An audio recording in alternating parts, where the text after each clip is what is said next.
What's up, everybody? NJ Sweat's back. We're going to switch up the show a little bit. Two picks each. Our parlay is going to be a little different. It's going to give you a little bit of everything that's happening on this weekend. We're going to give you our what I like to call fine $300 on the sidewalk. This is the freest pick you ever going to get ever on YouTube, Twitter. We're going to put it on Instagram, whatever. It's free money right here. Free money. We're still going to give you our outright dog. Besides that, Justin's still not with us. He's lost out at sea. And right away, Joey, start us off with your hitter. I'll start us off with the Sunday night game. I want to give you the Vikings +7. They won outright last week. I think they can do it again. I don't really count that as an outright win. I think they still got a lot to prove. They're finding themselves. They got the emergence of Justin Jefferson, Adam Thielen still killing it. Kirk Cousins seemed to settle down. Defense is getting going. Seahawks are a little banged up right now. Defense still isn't that good. Kind of expect it to be a high-scoring game, but I think at +7, +7.5, I love the Vikings there. Yeah, that's also my first game. Last year, I think it was a Sunday night game too, maybe. Seahawks were -2.5. I don't see where either Vikings got extremely worse to make it 7 or Seattle got extremely better to make it 7. I still don't think – I think 7 points is way too much in this spot. Especially at primetime. Yeah, primetime game. I mean, that probably goes against our pick, Kirk Cousins in primetime. But yeah. As you mentioned, Justin Jefferson looks like he's a great replacement for Diggs right now, and that secondary is usually a big problem with for them. And they played pretty good last week, probably their best game of the season. Seattle secondary they're down to their third string safety. Jamal Adams is probably not going to play too. They got corners banged up. Their defensive lines get no pressure, and they're not that great against the run. I mean, the Vikings defense, their secondary really has to hold up against Russell Wilson, DK Metcalf, and them, man. I like that they made Kirk Cousins throw the ball last week, and I hope they stay aggressive for this pick. 7 points is too much. We're both on that game. Yeah, we spent a couple weeks bashing Vikings, but now they want me back. So, +7, baby. Wait, was that your first pick too? Yeah. Okay. Should I just go to my second pick then? Yeah. We both agree. I'm going to show you my weekly Bengals pick here. I fucking love this team. Receiving core is loaded, especially with the emergence of T. Higgins. He looks like he is a difference maker. Probably the AJ Green replacement of the future. You get the Ravens team. They didn't look special against Washington. I mean, Lamar broke off a 40-yard run. Haskins gets benched. Haskins is nothing special. Bengals, they get better every week. Offensive line played better last week. Their Mixon finally got going. Burrow, he's looked great ever since he stepped in the NFL. I just think they're going to be competitive. I think the Ravens, maybe a spot to overlook them here after coming off of Washington win. They come off that Chiefs loss. They don't look great against Washington. They could be on cruise control right now. They didn't really look.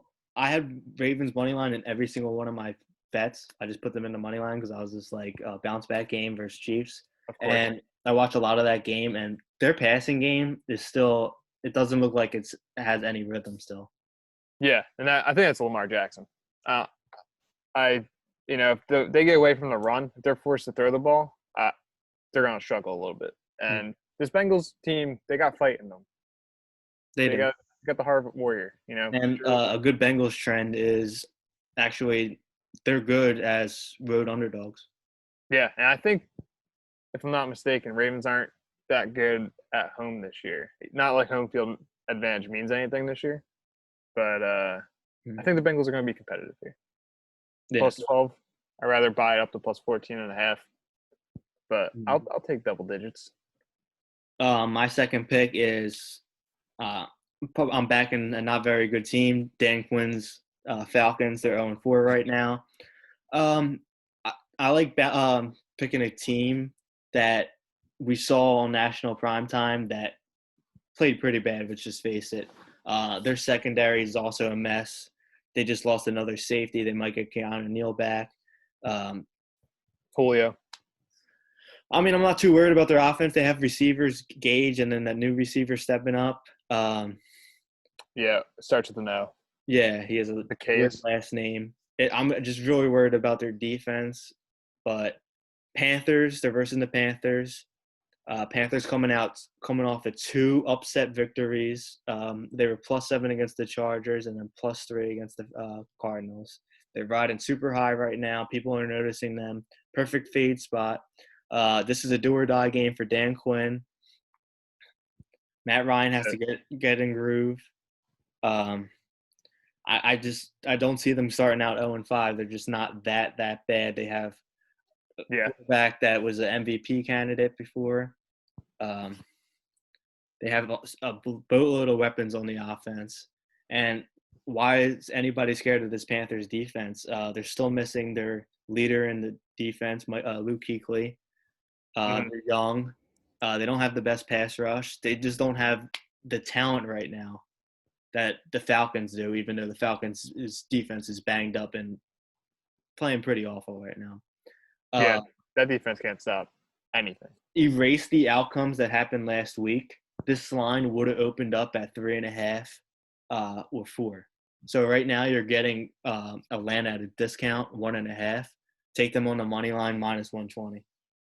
Yeah, and you mentioned Dan Quinn. Like, they like Dan Quinn. They'll probably fight for Dan Quinn. They probably know his job's on the hot seat. I mean, he's probably, odds are, regardless of the record at this point, unless like they somehow rattle off 12 straight, he's probably going to get fired. Yeah, I mean, like when he started the season because they fought for him late in the season last year. They went like 6-2 to finish out. Right. He's a very like emotional coach. Like he gets them fired up, he gets them going, but for some reason they don't keep that fire throughout the entire game.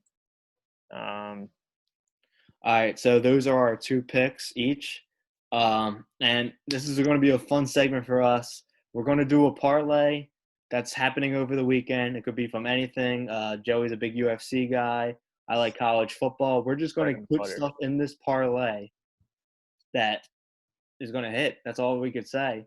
Tell us your special little parlay that you got. Special. Now that I don't gotta pick a bunch of random teams and buy 1 million points, I can just serve you up free money here on a platter. And this is what I'm going to do here. I love the Vikings. I mean, if you want to take them +7, I wouldn't to get a little bit better price on this. I wouldn't blame you. But just for the sake of like a guaranteed lock, I'm putting them +14.5. Give them 2 touchdowns plus. I'm putting Tom Aspinall. He's fighting a UFC this week. He's fighting Alan Baldot. I think he gets a finish. Regardless, he gets a win. They're not in the same realm when it comes to talent, skill, upside. He's just a better fighter. Darren Till's training partner. I'm taking him on FanDuel, it's called double chance, whether it's like knockout or submission, either one. Putting that in there. Then I'm going to throw in Tagir Ulanbekov. He is the first fight on the card. Do some deep dives here. He's Habib's Nurmagomedov. I have to clarify for anyone. They refer to each other as cousins. I don't know if they're actually cousins, but they've known each other since they were kids. There's pictures of them since they were like fucking like toddlers. I'm sure he was wrestling bears with Habib in the mountains of Dagestan as well. He's like -400. Aspinall's like -500. But the Aspinall double chance, throw that in there. Tagir just straight up -400, throw that in there. And then I took this pick from you. Clemson money line. I honestly haven't been keeping up with football at all this year, and I kind of like Miami, but the fact I thought Miami was going to be good, and they have been good, and the fact that Clemson, I mean, you've been selling it to me all week that they're like minus. I'll mention 600. that when I do my parlay. All right. Yeah, the fact that they're minus like 600 means something, so I'll throw that in there. And that's going to come with 163 plus 163. Just to reiterate, Minnesota +14.5. Aspinall by double chance submission TKO. Tagir Ulanbeka money line, Clemson money line. That's the parlay. That's free money. Take that to the bank, and whatever. Yeah. Mine's even more insane. I'm throwing the French Open in there, men's tennis.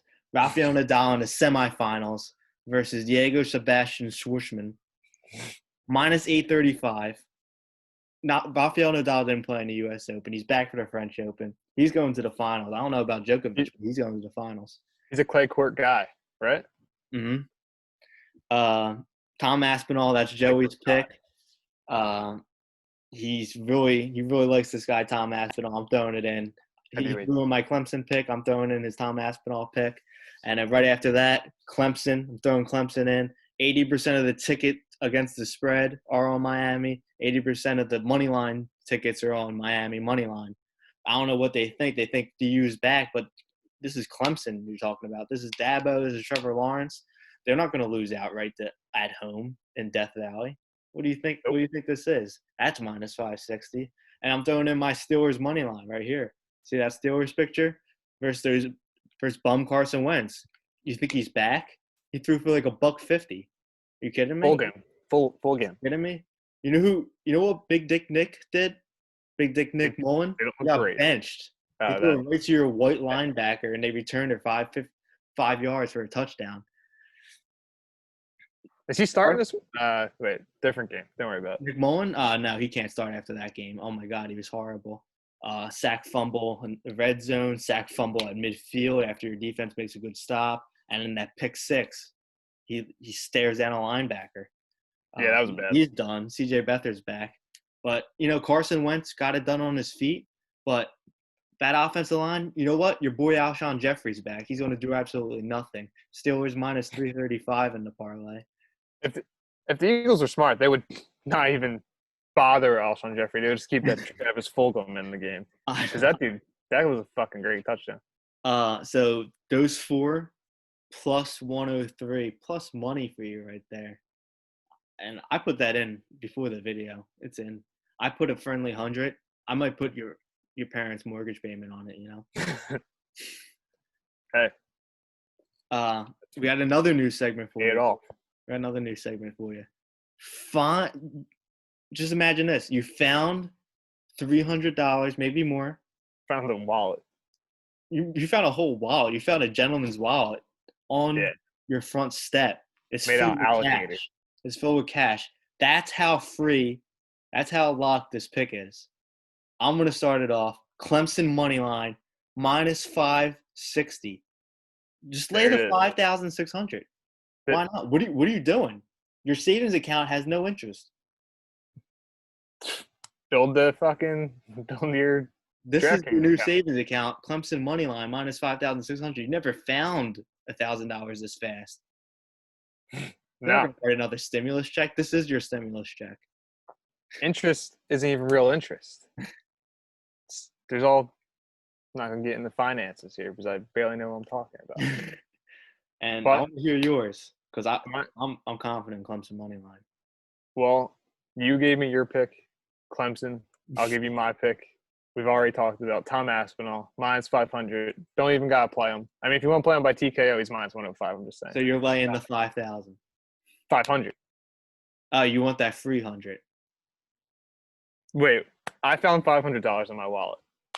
So you need like 2,000, dude. Oh, this is 2,500. Oh, so I'm laying the 5,000 on minus 500 to get the 3,000. Yeah. And then okay, all right, that makes more sense to me now. Or you could lay the 2,500 and win 500. Yeah, I mean, whatever your unit size is, I don't want to be times it by 10.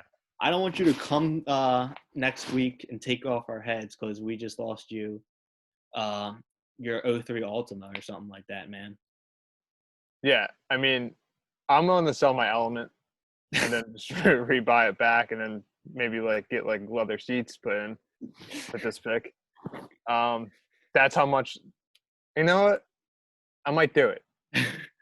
I might go trade in my Honda Element at the dealership. No, you pawn it. You don't Yeah, even need it. yeah. I'll pawn it. You pawn it. It's probably worth like the 2,500. You win the Tom Aspinall pick, and you just got $500, and you get your element back. Yeah, and then I'll put another 300,000 miles on it. I'll just get a new engine or something. All right, so those were our two picks: Clemson, Tom Aspinall, and we're staying with the dog segment. I'm repping with tonight's game. Nick Foles, 2 Super Bowls ago, he beat Brady. He's going to beat him again on Tampa. This is pros versus Joes -6 to 3.5. Tampa has a bunch of receivers injuries. And, Nick Foles, he didn't do good last game, but a short week. Matt Nagy's actually surprisingly good on Thursday nights. I'm backing Nick Foles plus 160. I like it. Actually, I mean, I don't root against Brady, but my underdog, I'm going with the Vikings. I love them. Justin Jefferson, Adam Thielen, scoring touchdowns. They'll be shuffling. That little dance that they do. That's all I gotta say. And what's that? Plus what? 270? 235? Yes. Plus 270 on MGM, that looks like. Okay. Plus 265 everywhere else. Okay. So watch out for tonight's game. Maybe I'll get you some guys a little gift early. But that's it for this week. Hope it was more entertaining. Best of luck with your picks. Peace. Yeah.